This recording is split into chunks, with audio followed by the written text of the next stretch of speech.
again. This is Chapter 8. We're going to be studying vocalics this week. I'm sure that you have all heard the expression, it doesn't matter what you say, it's all about how you say it. And it's kind of this impact of what is the impact of words, and do words matter?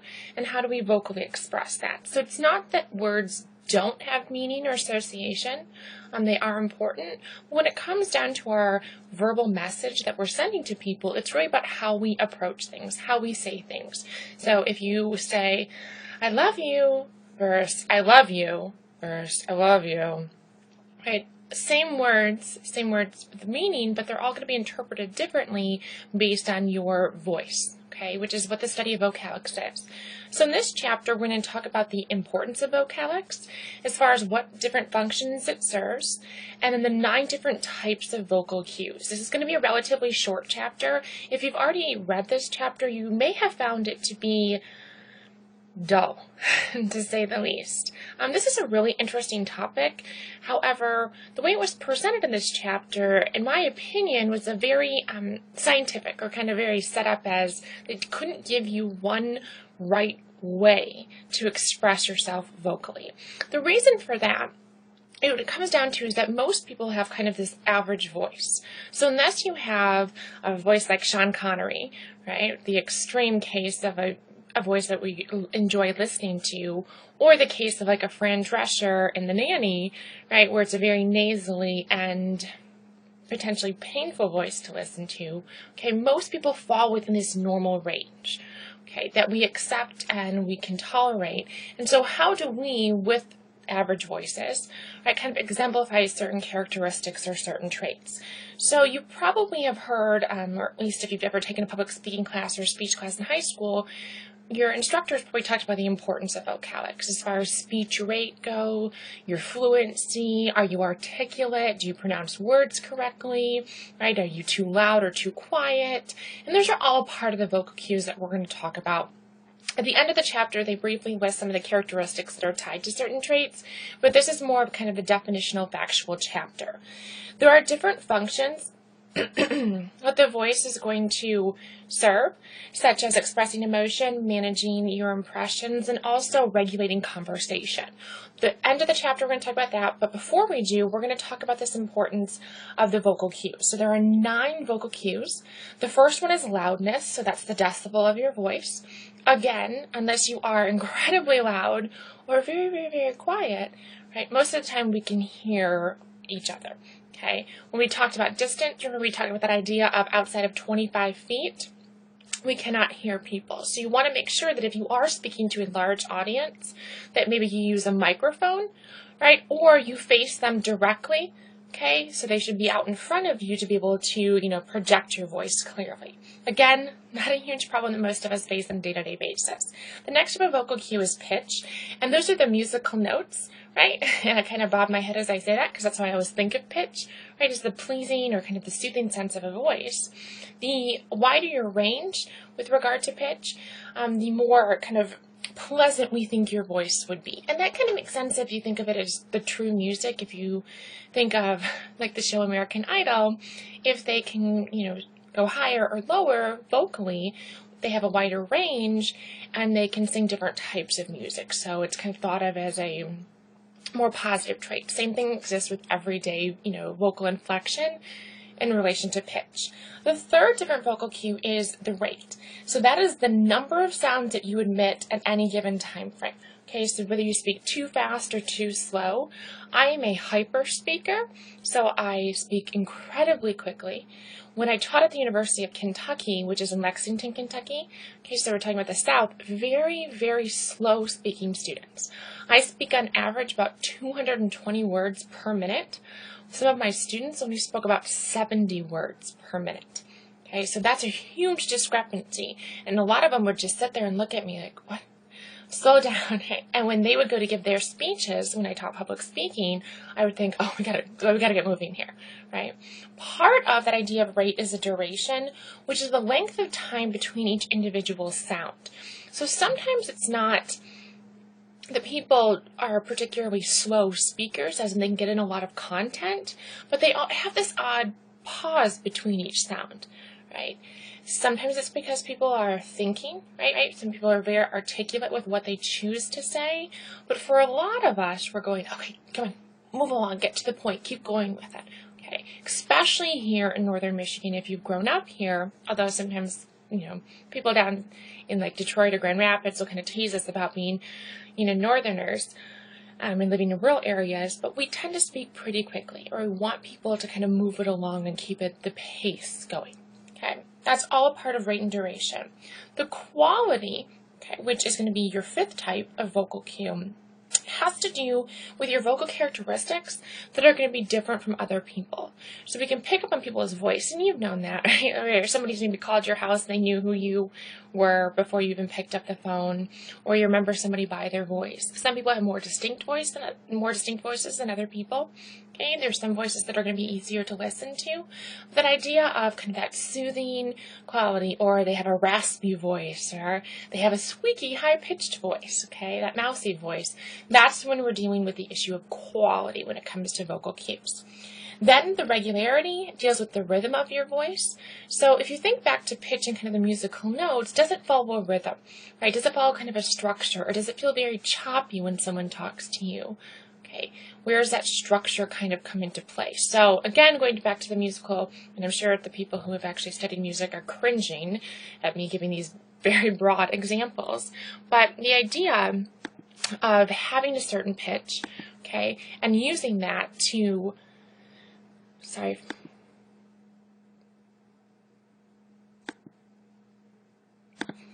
my apologies for the pause. I had to move through the camera. Sometimes it times me out. So the idea of regularity is the rhythm of your voice, and pitch is going to be those musical notes within it. So you can think of regularity as the entire song, and then the different notes that you hit throughout the song are going to be your pitch. Okay, so hopefully that makes sense. Then we move on to articulation and pronunciation. Articulation is this idea of kind of the transitions between the sounds. So sometimes there are certain words that are difficult for me to say. And so I literally kind of hold my jaw, okay, and then I will go like the word secretary is challenging for me. The city Louisville, which is in Kentucky, we always call it like Louisville. People will say Illinois. Okay, I don't know if that might be a northern thing to do, but that's not how they're pronounced. It's Illinois. It's Louisville, okay? So it comes down to that idea that if it isn't in part of the way we normally pronounce it, okay, we might have to articulate it to kind of emphasize the different sounds. When it comes to pronunciation, again, the two examples that I just gave you, some of you may have said, wait a minute, I call it Illinois. Wait a minute, I call it Louisville or Louisville. Right? The idea of making sure that you pronounce words correctly is going to add to your credibility. For example, I had a student one time deliver an entire speech and kept saying subpoena. Well, the judge sent them a subpoena and da-da-da-da-da subpoena. And I could not understand what they were saying. The word was subpoena. However, based on how it's spelled, they really kind of broke it apart and articulated on subpoena, but it was an incorrect pronunciation. That's not the word. So you need to be careful, and I always encourage students or advise students to not use words that they don't actually know how to pronounce, recognizing that there are going to be different accents based on different regions, but being careful to make sure that you are using correct grammar when you're giving a formal presentation, and also that you know how to pronounce the words that you are using. The last vocal cue is silence. When it comes to silence, we can use something like the silent treatment, where we'll strategically not talk to somebody. Okay, we can use silence in relation to pauses, so vocally to kind of emphasize something. If you ever watched a presenter, or maybe even your instructor or your mom or dad, they're really stressing a point, they will pause, maybe briefly, maybe for a long period of time, to exemplify something. So we can use that, again, as the silent treatment. We can also remain silent, right? So if we're annoyed or bothered by somebody, right, and you know you're going to say the wrong thing, or you're going to say something that's upsetting, you can kind of choose to remain silent. Or at the same time, silence can also be an indication that you're anxious and not really sure what to say.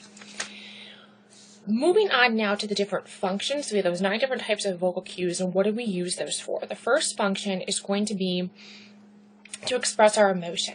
So when we talked about facial expressions, we talked about the idea that we use our face to express our emotion. About 55% of our emotions are expressed through our facial expressions. Second to that, about 38% of our emotions are going to be expressed through our voice. So we often don't say things like, I'm happy, I'm sad, I'm angry. Instead, we will scream at somebody or be really quiet, right, to indicate, or we'll be pitchier to indicate that we're happy, quiet to indicate we're sad, screaming at somebody to indicate that we're angry with them. So we use our voice to communicate our current emotional state. We also use our voice to manage our impressions. And this research is really interesting, and next week we'll talk about this in greater detail about impression management, but the idea that our voice is linked to our personality. So what they did was they were testing radio personalities to see if by just listening to our voice, you could pick up on what our personality traits are. Okay. The hard part with that is it our voice that causes our personality? Is it our personality that causes our voice? So if I'm an extrovert, does that mean I'm going to have a very high-pitched, very loud, very excited voice? And if I'm an introvert, am I going to be softer spoken, right? Quieter? Am I going to have longer pauses? Okay. Is that how it's linked? Or is our voice then kind of a reflection of our voice indicates our personality, as in you hear this high-pitched voice and you assume I am an extrovert. We can manipulate our voices. Right? So I'm sure some of you, myself included, have been told I have an annoying voice. Right? I have a pitchy voice. I'm a loud person. Due to a hearing issue. And I don't often realize that. And it might come across as unprofessional. When I listen back to these recordings or to myself in an answer machine, I think I sound odd. Very odd. I associate it more with kind of that Valley Girl kind of accent that I may have. And I don't think that it sounds very professional. So try to work on it. You're going to slow down your pace, in my example, or speak quieter. Right? Try to emphasize or articulate certain points to set off a different impression. Okay? Again, this is incredibly challenging because unlike all the other types of nonverbal communication that we've talked about so far, we will never have an accurate representation of our voice because even when we hear it back, we don't hear it the way other people hear it. So I can look in the mirror and see the clothing that I'm wearing, and I can, go and ask people, do corduroys mean that? Does a necklace mean this? Does a scarf mean this? And I can get a kind of a gauge of what I'm communicating. When it comes to my voice, though, I'm relying solely on what other people have to say. My voice is annoying to me. I think if anyone's listened to themselves in a recording, their voice is annoying. Everyone's voice annoys themselves, but does it annoy other people? What is difficult about it? What is unpleasant about it? Is it the quality? Do I speak too fast? Am I too loud? Am I too gruff? Do I sound like I have a babyish voice? What's going on? So it's important to reflect on that to kind of see what do people have to say about our voices specifically. When it comes to different associations with the voice and impressions, this chapter, unlike every other chapter that's been full of do this and this communicates this to one person, they talk about a masculine voice and a feminine voice. What they've really found is that the masculine voice is quote unquote easier on the ears, right? It's more soothing, it's more relaxing, it's more pleasant, it's rated higher. We like that deep voice. More strongly linked to a feminine voice is that babyish, cutesy kind of voice, which we make negative associations about. Okay, not to say that all women or female voices are viewed as negative or unpleasant, but that idea that there is something more pleasing about the quality of a male voice. We also prefer younger voices compared to older voices. We do not prefer the nasally voice, the Fran Drescher kind of from The Nanny. That's kind of an old reference for some of you. But also think of kind of the Jersey accent, of that idea of kind of, I can't do it very well, but that your voice is kind of coming through your nose. We also do not prefer thick accents. Okay, so if you think of, for example, the Southern accent, which on the surface sounds pleasant, right? It's kind of appealing and oh, it's so sweet, but it's only in certain delineations. So when you if you've ever been to like the Deep South, that pleasant kind of y'all and, bless your heart, that sounds very sweet. But when you get into the deeper accent, it becomes difficult to understand. So the thicker the accent, the more inferences we make about negative associations, lower socioeconomic status, all of these things. And so we don't prefer that. The most significant variable that is discussed in this chapter in relation to voice is this issue of credibility. Okay, so when it comes down to our voice, again, most of us fall in sort of this average, middle of the ground category. But there are some things, if you want to appear to be more credible, that you can do vocally. Okay, so if you're looking for the idea of being more persuasive or coming across as more professional, things such as having that standard or prestigious accent. When I talk about the standard accent, what they're really referencing is the Brian Williams on the news, the Matt Lauer, right? The newscasters tend to have a standard accent, and I'm not talking about the local newscasters. Okay, so I'm going NBC News, ABC News, the more mainstream. Okay, we all think of those people have our accent, right? I'm always like, well, I sound just like Matt Lauer, I sound just like Brian Williams. But the truth is, although it is a Midwestern accent, we do up here, if you're from here, we do have a Northern accent. Okay. If you want to be more credible, you're going to have brief pauses. Okay. Not these long, lengthy pauses, but do give time to kind of breathe. Maybe let somebody interject. You're going to speak fluently, so that idea of being a regular speaker, it's not super choppy. You have variation in your pitch and your volume. The idea of being monotone. If you've ever listened to somebody who is monotone, it is painful, right? My attention span is very short anyway, but the idea of listening to somebody just kind of go through the motions and ho hum, it's hard to focus in on that. So if you want to be credible, you want to make sure to give a variation in your pitch and your volume. And the last one is that you actually want to have a relatively fast-paced speech, right, or when you're talking. Now, of course, there's going to be a limit to that. If you go super, super, super fast, no one's going to be able to catch anything and therefore won't be used credible. But in our culture, and this is mainstream American culture, we appreciate a faster speaker versus slower speaker. Okay, that might just be the times given how fast-paced we are. Okay, speech rate, that idea of having that quick pace, also is a reflection of our competence. So the idea that you could speak quicker kind of shows that you're more confident, that you really know what you're talking about. This does get us in trouble. Okay, so first of all, don't go too far and too fast, but also recognize that if you do encounter someone who has a slower speech rate, it doesn't mean that they're not competent. It does not mean that they don't know what they're talking about. Sometimes they're just very precise or decisive about what they're going to say, and they put a lot of thought into that.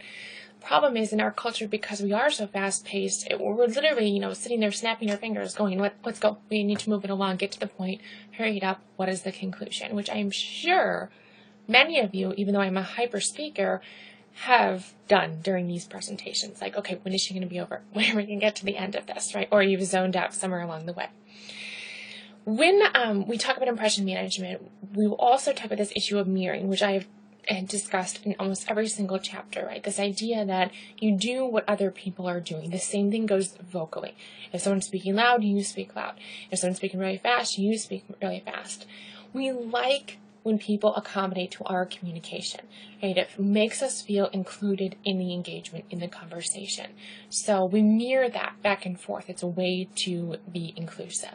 Okay? You'll be viewed as more pleasant, more favorable.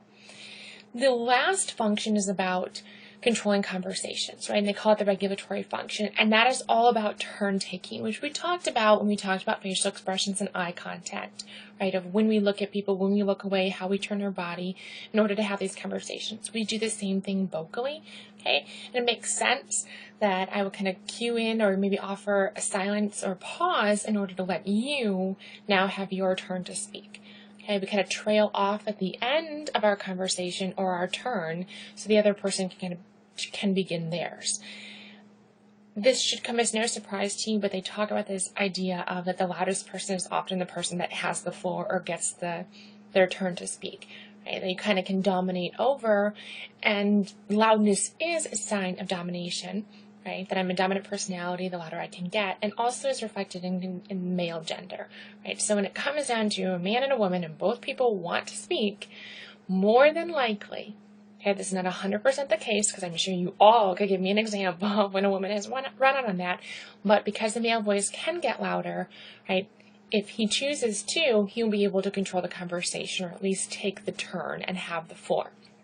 What I'm going to have you do for this week is I want you to analyze your own voice. I want you to look at the 9 vocal cues, and I want you to reflect on how you would change those vocal cues when you want to express 3 different emotions. So I give you 3 emotions: anger, sadness, and then excitement/happiness. And I want you to walk through each of the 9 cues and say how you would use them or how you would change them. So if you were angry, would you get louder? If you were sad, would you get quieter? And how do you do that? You might actually have to fake getting angry or getting happy or being sad and test it out. So in order to write this paper, you might have to go into a room by yourself because this might not be comfortable to do in front of other people, and you might actually have to, express these emotions, right? Say I'm not feeling well. I'm so excited. I can't wait to go on spring break or whatever it may be. Okay. So you're going to write about those. Just make sure to address all 3 emotions and then all 9 cues for each of the emotions. And they could be very brief.